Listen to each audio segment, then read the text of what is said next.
Na mtazamaji, nimesalia barabara ya 12 jijini Tanga nchini Tanzania kuhusiana na moto ambao umeweza kwa hakika kuleta simanzi kwa wakazi wa eneo hili, kwa wafanyabiashara, lakini niko na mmoja kati ya wale mashuhuda, wale ambao wamekuwa wakijitolea kwenye hizi harakati, mashallah, na naweza sema Mwenyezi Mungu amlipe ndugu yetu huyu kwa kujitolea kwa kila ambacho anachokuwa anakifanya. Kiongozi, habari za muda huu?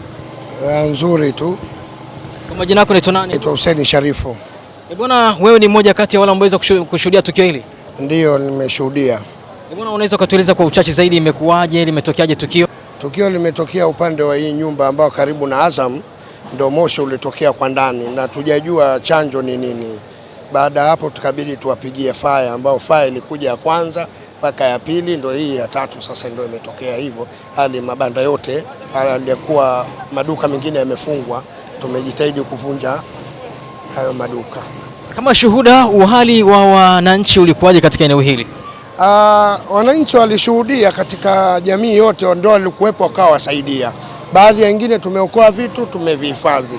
Vipo vitu ambavyo viliokolewa katika baadhi ya maduka, lakini tumewasaidia na tumeweka wengine, na tujajua mpaka sasa hii chanjo ni nini. Moto huu kwako ni mara ya kwanza kwa ukubwa ama? Huu ni mara ya kwanza kuona, mara tatu kuona moto aina hii. Niliona kota ya polisi mpaka barabara 17 kwa hali ambayo niliona hii, lakini niona huu ndo zaidi uliokuwepo. Kitu washukuru fire wameendelea kuja wote na magari yote wamekuja, zaidi ya GBP pia wamejitolea. Shukuru sana. Asante kwa hilo. Na mtazamaji, mimi nimefika tamati kwa hiki ambacho kimeweza kutokea siku ya leo ama usiku wa leo.